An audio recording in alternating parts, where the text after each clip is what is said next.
Coverage you can count on continues with Glenn Marini's Sports Report. In tonight's Major League All-Star game, pitcher Justin Masterson will be representing the Cleveland Indians. But what people might not know is he also represents Fort Wayne. In the first of our four-part series, Summit City Boys of Summer, we take a look at Masterson and his family ties here in Northeast Indiana. Justin Masterson with a 2-2, and he struck him out. Payoff pitch is swung on and missed. 2-2, got him looking. 8 strikeouts for Masterson.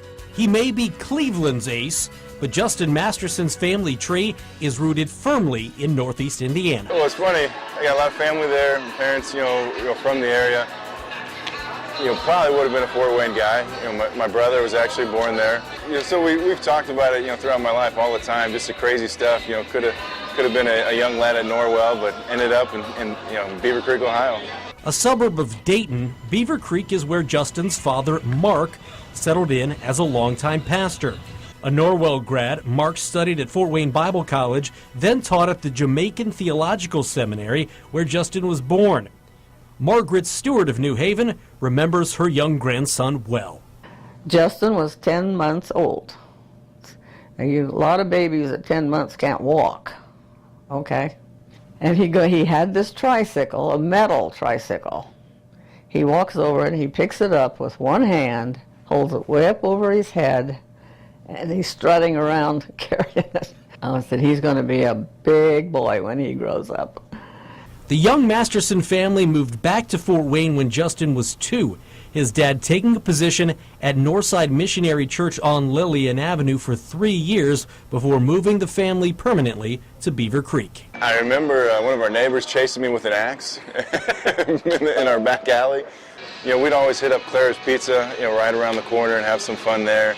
We had a lady who lived right next to the church who always made us a gingerbread house. And one of my favorite things of all time is remember my dad. He put me out, there'd be a thunderstorm or something, just some lightning in the distance, no rain, and we'd go out and, sit on the hood of the car and just watch it. And he'd just kind of, talk about how, this is, the amazing and powerfulness of God's creation. And, those are the things that stick with me even today. Justin looked to follow in his father's footsteps by studying religion at Bethel College, but his baseball talent was obvious, even to Grandma. Bethel came down and played St. Francis. Scouts were already looking at him. In fact, one was sitting right beside me on the bleachers there. He seemed like a nice guy, and I told him, I said, that's my grandson out there that's pitching. And he got this big grin on his face, and he said, yes, and he got all his talent from you, didn't he? I said, well, of course. Justin wears his faith on his sleeve, taking missionary trips to the Dominican and Africa in the off-season. That's earned him the nickname Baseball's Tim Tebow. I don't know about that. There's a lot more hoopla around Tim Tebow than there is me. It just happens that I was gifted with this and an opportunity. And so I tell you, as for who much is given, much is required. And so my wife and I try and take that motto to impact lives as much as we can and really just let people know why we do it. That's because we've been saved. That'll do it for sports. We'll be right back.